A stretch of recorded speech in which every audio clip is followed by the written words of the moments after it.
Le plan Innovation Santé 2030 est assez clair. Les décennies prochaines seront celles de la santé, des biotechnologies et globalement des sciences biologiques. Et dans ce cadre, on voit une évolution très nette de la médecine. Aujourd'hui, on appelle ça la médecine 4P, préventive, prédictive, personnalisée et participative.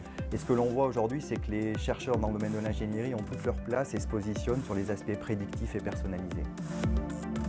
Depuis plusieurs années, de nombreuses années, les universités se sont développées, ainsi que les écoles d'ingénieurs, autour des technologies pour la santé, de l'ingénierie pour la santé. Aujourd'hui, l'École centrale de Lyon, l'INSA, l'Université Claude Bernard Lyon 1, le CNRS sont des acteurs majeurs de ces actions-là. De par la force de nos laboratoires, le nombre de leurs relations partenariales, des startups essaimées, des collaborations avec nos partenaires médecins, des universités de médecine lyonnais, mais aussi nationaux et internationaux.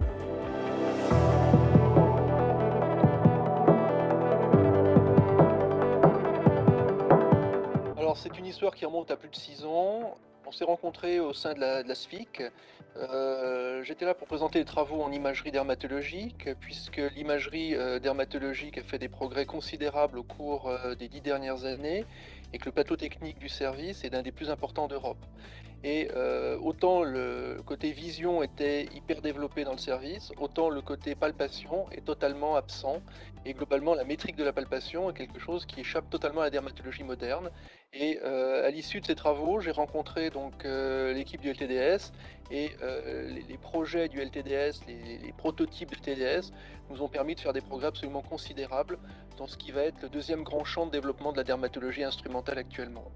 Un dermatologue, quand il palpe la peau, va dire c'est dur, c'est mou, c'est ferme, etc. En pratique, ça ne veut pas dire grand-chose. Chacun a sa palpation. Et Underskin a permis non seulement de nous mesurer l'élasticité d'un tissu, mais de nous mesurer l'élasticité des différentes couches d'un tissu, ce qui était totalement inconcevable jusqu'à maintenant. C'est un monde entier qui s'ouvre à nous.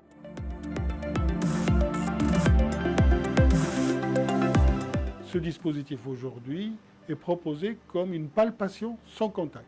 L'élasticité d'un tissu vivant ne ressemble absolument pas à des matériaux techniques de l'ingénieur.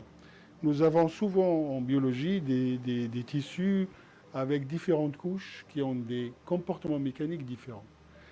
Ce qu'on vient de proposer pour la clinique, c'est un dispositif justement qui permet d'utiliser une onde mécanique qui va voyager à l'intérieur des tissus, et on utilise la vitesse comme un marqueur de la viscoélasticité qu'il a rencontrée. C'est une mesure précise, et c'est une mesure précise qui nous permet de caractériser les différentes tumeurs qu'on va être amené à étudier, mais c'est une compréhension de toutes les pathologies, de l'élasticité de la peau, c'est une compréhension du vieillissement, et donc à partir du moment où on a une mesure, on peut envisager d'avoir ensuite après les outils qui vont permettre de corriger les anomalies.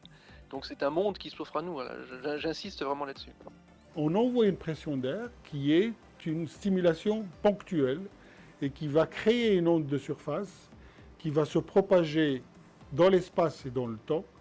Et les déplacements de cette onde, pour nous, c'est le fichier de données qui nous permet d'avoir accès à la vitesse, l'élasticité et la viscosité.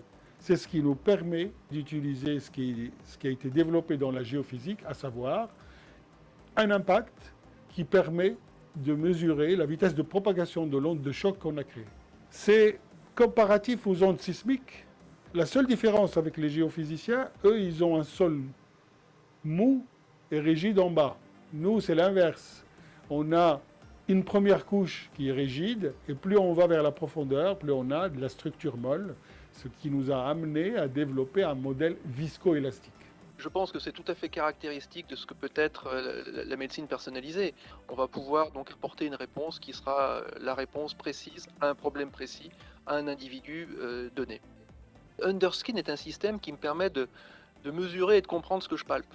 Donc évidemment, c'est une avancée considérable dans ma démarche clinique. Même si cette démarche clinique nécessite l'apprentissage d'un outil qui n'est pas un outil usuel et de mesures qui sont pas des unités de mesure qui ne sont pas les unités de mesure du dermatologue. Je vais transformer mou, dur, rénitant, etc. par des unités de vitesse particulières, ce qui est une bonne chose.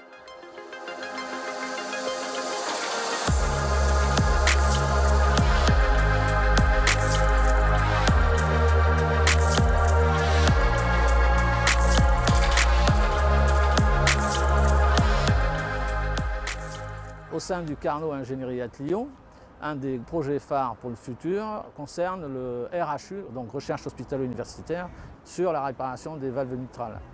La compétence et l'expertise des laboratoires labellisés Carnot permettent une participation active dans ce gros projet qui concerne bien entendu la santé personnalisée. Parmi les projets qui vont nous mobiliser pendant les prochaines années, l'Institut Carnot Ingénieur à Lyon soutient un projet ambitieux qui rassemble 7 laboratoires et qui vise à développer des tests précliniques in vitro comme alternative aux tests in vivo sur animaux. Et donc l'idée, c'est d'anticiper le futur d'un biomatériau dans le corps humain, mais aussi d'anticiper quelle va être la réaction du corps humain à ce dispositif médical.